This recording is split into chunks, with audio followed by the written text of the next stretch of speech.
I'll just Alright. introduce the video. All right, hello, welcome guys. Thank you very much for tuning in. Welcome to the Pig Daily. Today we have Jon Snow on the show. I've got a very, very beautiful photo of him there on the screen, so you guys can can see what he looks like. There we go. Yeah, I can get that rid is of a very good photo. I can get rid of the Game of Thrones character superimposed on your face and show a little bit of that. So cool. Today's going to be a Pro Talk show. Thanks heaps for coming on, man. This is from your set at WCS Austin. How did you feel about your tournament run there? I felt pretty good. I didn't expect to get out of groups, and then I barely made it, and that felt pretty good. Awesome. And I'm trying to remember. You've been in Premier like how many times over the last couple of years back in the old system? I think I've only ever made Challenger. I don't think I've ever made Premier. Really? I thought you made Premier one season. Okay, I must be misremembering. I don't believe so. Okay. Great research from me, Jared. But that's cool. Okay, awesome. So this was, of course, the series we're going to be looking at is you versus Harston. Let's get straight into game. Let's not dilly-dally. So 3, 2, 1, play. And this was your qualifying set through that final group stage, and it was a rematch against Harston. So how did your first set against Harston go? The first set went pretty poorly. The game one was real close. I was on Abyssal. It was versus an Archon drop, build into macro, and I was able to kill his fourth once, and then just barely couldn't kill the fourth time, and then a macro slipped, and he killed me. Knocked you And, out. and then in game two, I tried to cheese it out. What cheese did you use out of curiosity? It was on Belshire, so it's like a Ling Flood with a Ling drop, I think. Did you use the spot Off where you drop into the natural or into the main with the elevator? in the main, I think in the main. That's cool. It's really funny because like the natural, I saw Scarlet do it really well one game, and I was like, oh, this just feels so risky to me. Like, if they just move a unit slightly south, like it's so blatantly obvious, and it's right next Oh to yeah, you. well he opened like 4 adepts into glaives, so That's gonna shut that yeah, it was down. pretty tough to break that. You're hoping for like a 2 gate or a 4 gate Archon drop where they've Oh got yeah, like just the mothership yeah, core and a zealot and a or like stalker. quick Stargate where their oracle's halfway across the map, and then Oh yeah, that's the dream. So so the, I guess we can take a look at your opening for the first little bit here and just kind of talk us through this. So let's crank it up to 2 times speed. Let's do that. all right. And just talk us through your opening build order, anything you're looking out for. So I just go hatch first into gas pool, pretty standard. Here you're just sending your overlords across, and you'll take a third base a little bit later after you get your overlord and queen started, and speed and everything. So it's a pretty standard build. I think it's good. And this game I actually take a weird third. I take the third up here, the non-standard third, the Oh, fourth really? actually. Why do you Yeah. go for that one? In general, I just kind of wanted to mess with Harstem's mind because maybe you think I was doing a 2 base all in when he scouts my normal third. Right. So like if the adept kind of shades through sees nothing Yeah, back there. Okay, that's really cool. And it didn't really work out, I guess, because he didn't even build anything except a single stalker this game. yeah. He sees it later, but it didn't help too much. I saw Asu do it once, but he did it when his base got blocked by a pylon. But I like doing it even if it's no pylon block. But apparently, not too good against a bunch of adept pressure, but I like to mix it up. When you're the Yeah. underdog, you gotta mix it up a bit. It's kind of cool as well. Like even if it's not something you've practiced a crazy amount. Let's go back to faster speed, by the way, just as Alright. things are about to start heating up. It's kind of cool to throw in like a little move once in a while in a tournament, right? To throw your opponent off because everyone's a little bit more nervous. Everyone's a little bit more worried about their opponent just kind of going all in. It's an important match, so there's always the potential to just totally screw with your opponent's head. I got a really quick +1 melee along. Cause I have like one drone on gas the whole game, and then once I get enough gas, I just start melee and put on gas again. Now, if you scouted like a really fast Twilight rather than the Stargate, would you still go for the very fast melee? No. If I saw a Twilight, I would have went quick into lair and probably got a Roachborn if I knew it was like an Archon drop or a glaive push. Yeah, so the layer's just there for the overseers. Roaches, of course, I guess shut down both Archons or that. Yeah. Do you think you'd still end up going melee just a little bit delayed, or is it completely reactive if you're in that I would situation? definitely go melee delayed. Because you still want it. Just +2 melee is so good with Daemons. Here I took a little bit of damage.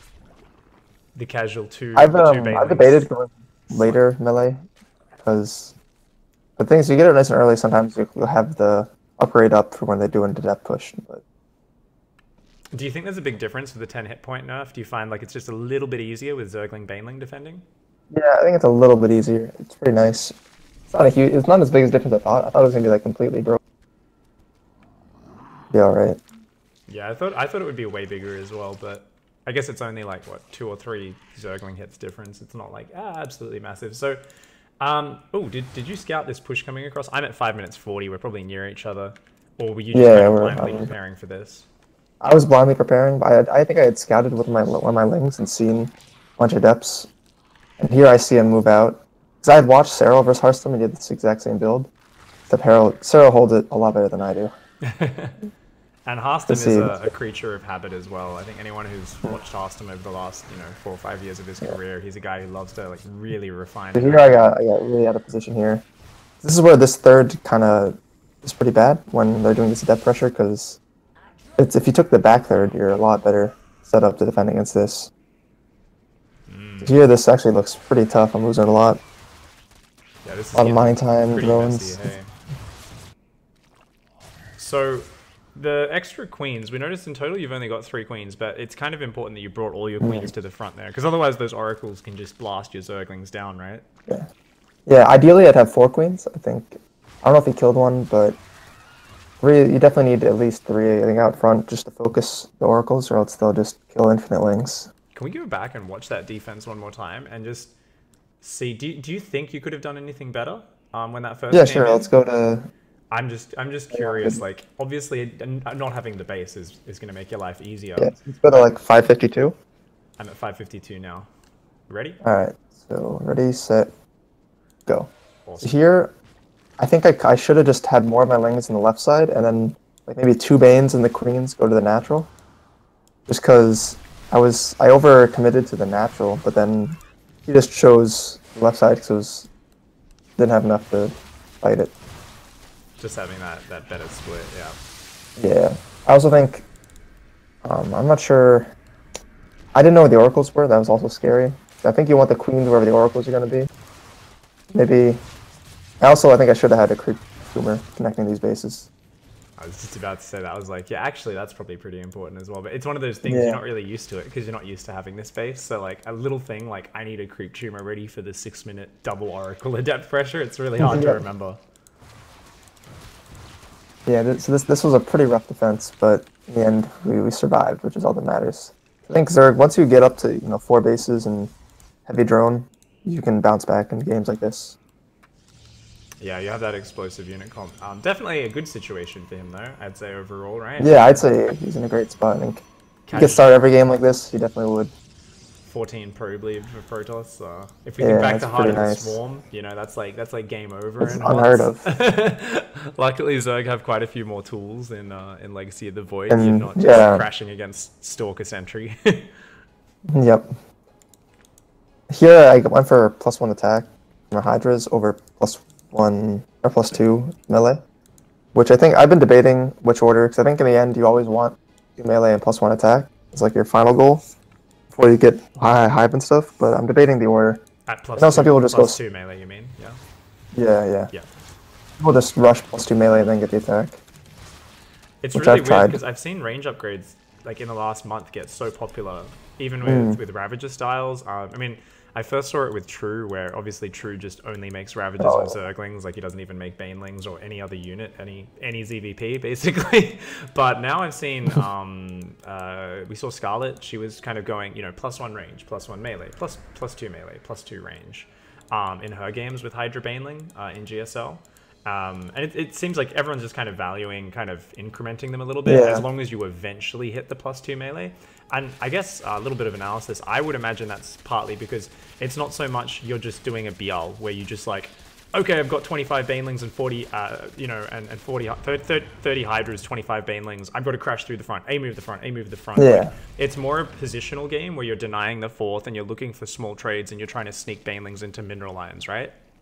Exactly. And because when you have the Hydra army, it's actually kind of, every time you want to engage with the Banelings, you lose all your Banes and you have to remake, and kind of when the dust settles, you always have to retreat, do as much damage as you can. But with the Hydras, you can kind of trade, fall back, and just play a lot more passively, just because the Hydras survive after your engages more often. Yeah, they defend pretty damn well as well, right? So like you can often kind of be in this position where you're below the Protoss in supply, and it is a little bit awkward for the Protoss to actually try and finish you. Like, you know, many a Protoss has thrown a game by being like, well, I've defended early, I've pressured the Zerg, I've gotten ahead at 2 different points, I can just kill them now. And then it's like, well, no. If you look at yeah.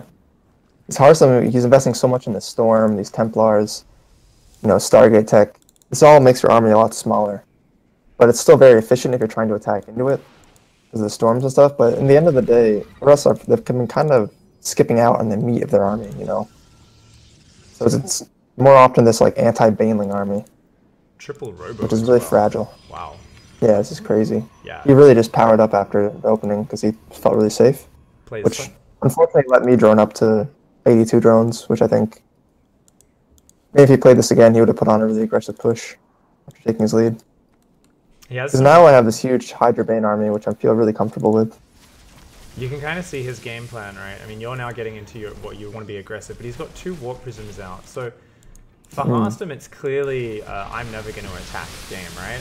And this is something we are seeing more and more, but he's just like, no, I'm just going to, the moment you push me, I'm just going to warp in these cheap, expendable, mineral-only Zealots, and I'm eventually going to have like a Mothership, Archon, Storm, and I guess eventually Carriers at home. So it's like just the most turtley EU-focused style ever. But yeah, I mean, if he does this perfectly, technically, do you think like you shouldn't be able to break him? I think if he does this perfectly, it's pretty sketchy to break it, especially when he's investing in these cannons and Storm. You have to hit the timing a bit earlier. I think right now he's in a position where he shouldn't really be able to die. He should just be sitting back, getting his air army and everything. And we'll see him maybe take some bad trades here. But you're trading off just giving Zerg a lot of space, just getting a perfect army. And I'm not sure exactly what the perfect late game army versus Sky Protoss passive Storm play is, but it definitely can look pretty unbeatable sometimes. Yeah. So at this point, you're starting to transition to Broodlords. You're looking to be aggressive now, because it's Proxima. I guess there's 2 reasons you haven't really committed very much to the aggression, right? One is you were kind of behind early, so you didn't quite have that, you know, huge Hydra Baneling army. Number 2 is it's Proxima. There's only really 1 or 2 ways to attack, even when they're on 4 base.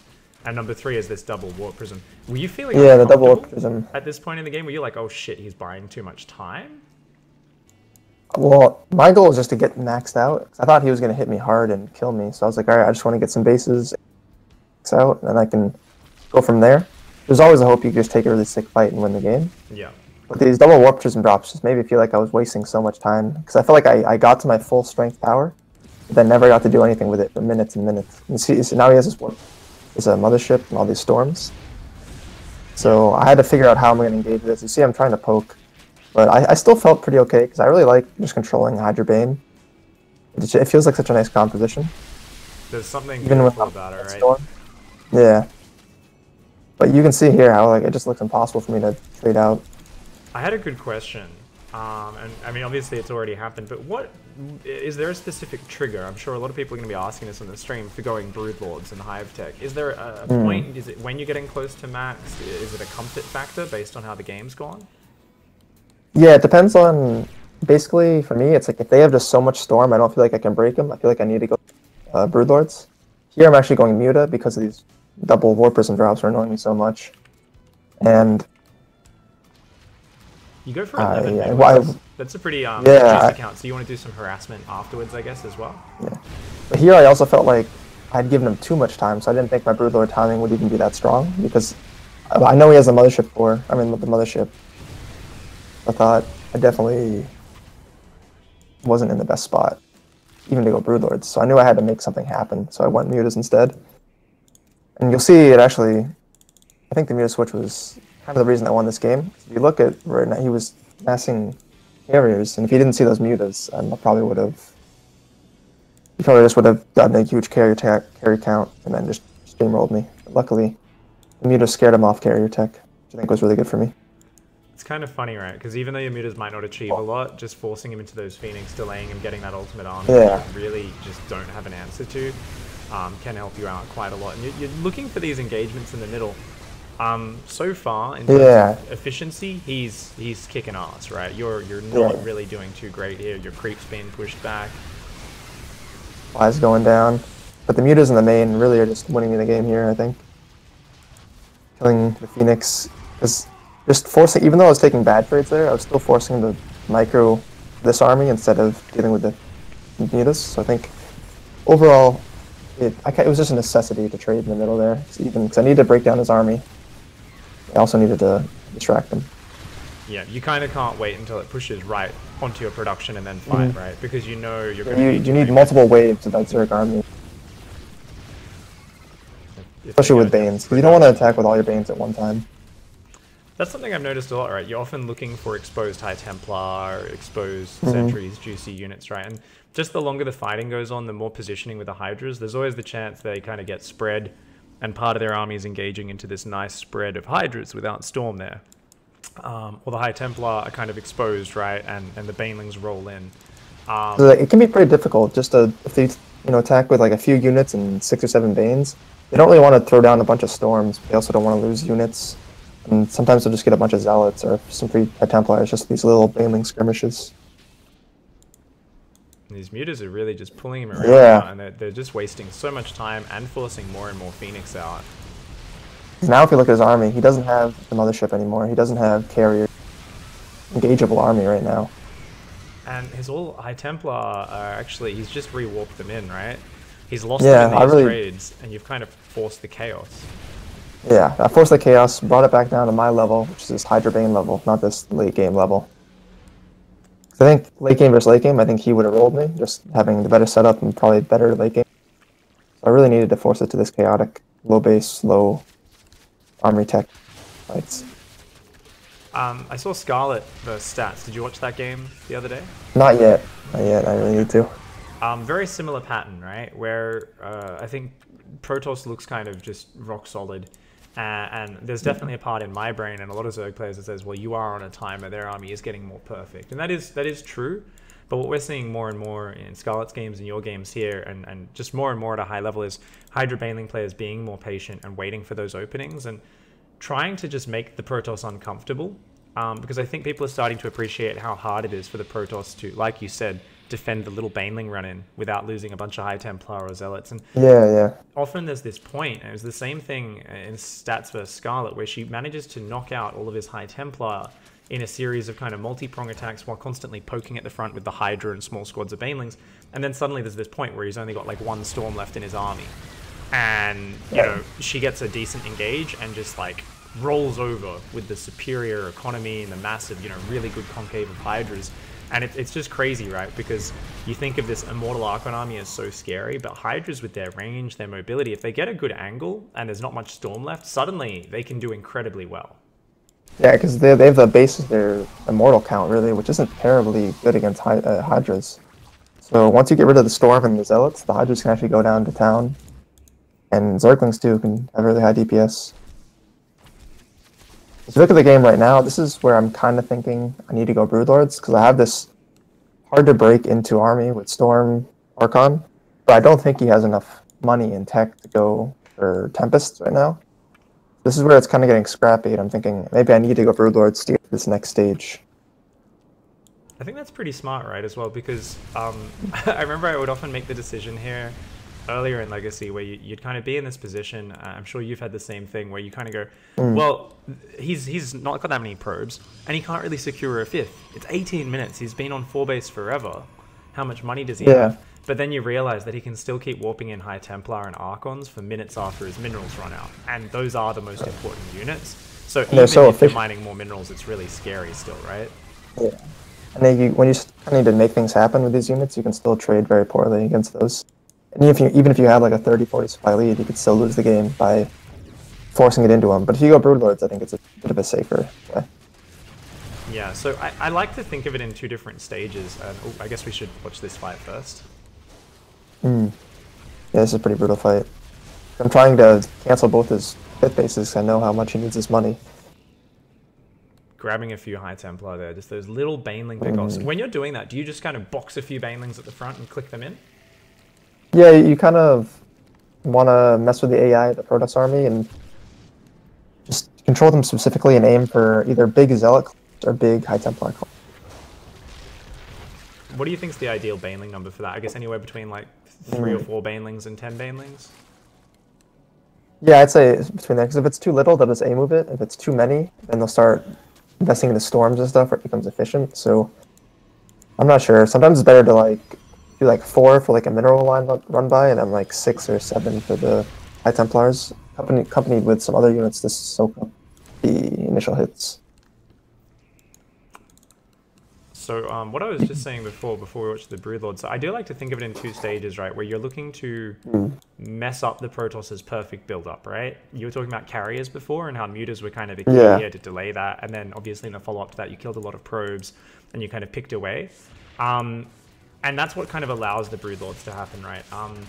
Broodlord's push in of itself can work. Occasionally you'll see a Zerg who just has like a super clean early game and you just kind of go with the Hydra Bane, don't really make anything happen, make Broodlords win the game. But that's if the Protoss is kind of already behind in the early game, I would say. Normally you kind of you need to make sure you're delaying that 4th base. You're doing either direct damage or you're forcing the Protoss to stay on 3 base for an inordinate amount of time while you're teching very fast, right? There's a real kind of back and forth where it's like, if you just go to your perfect composition as Zerg without disrupting the Protoss, in theory, the Protoss will have the answer with Tempests and Oracle tagging. Especially when you kind of feel like as the game goes on, they become more powerful, and the Broodlords eventually just become useless once they get 6 or 8 Tempests. They just one-shot them, and then this huge investment you put in is pretty useless. Especially here, when he doesn't have this, what do you call it, Tempest tech, these Broodlords are so strong in zoning this army, and it becomes pretty one-sided. Especially if you kind of surprise him with the Broods there, you kind of corner part of his army. Yeah. He doesn't even It came from the high ground. Right? So even no, he had nothing. There's just like no answer to that at all. You can just kind of move back and forth. GG's. GG. Yeah, this is especially when you think about how this game started. I didn't know how bad it was until I saw this game the second time. 54 drones to 68 probes. Not an ideal start. No? Down like 90 something supply to 60 something as a Zerg. Yeah. There was a question in chat about the back base. Let's hop out. Let's hop into the next replay. But about taking the back base so late. But I think he must have missed the start of this show. The reasoning for that, guys, John, you already said before. John, Jared, I don't know. That's so weird. Whenever people's aliases are also human names. But you just took it just as like a little bit of a mind game, right? Yeah, it was a mind game. Overall, the back base go, but just a little bit of mind game. I wanted to make him feel more. And you're cutting out just a little bit. Sorry, I don't know. Sorry. Can you say that last bit again? But then once you take the outside base, it's kind of like it's more difficult at the beginning, but then it's easier. You get like pretty much a very free 4th you can take immediately. You don't have to worry about that getting killed. That's funny. There's always that upside, right? So, okay, hopping into the next game. Yeah, there's always that upside whenever you take a front base, right? You get your creep out faster. You get this free base in the back. It's actually really awesome if you can defend it, which didn't quite work out in that game. The adept pressure with the oracles is kind of perfect against a spread out base like that. Yeah, I would definitely say so. I could have maybe cut drones at like 40 something and tried to really catch that army, but even then, instead of him killing 10 drones, you just cut 10 drones in your same spot at the end, you know? Maybe with more army. Exactly. And, okay, you got the next replay up, Belshare, the 15 Belshare game, yep. All right. You want to start? 3, 2, 1, and go. Go. And my scene's this going to game be black for a second. There we go, it's fine. Yep. This game was a bit more standard by me, I think. I didn't take any crazy thirds. Actually, the opener, I did put a little bit of mind games in this opener as well. In the first game,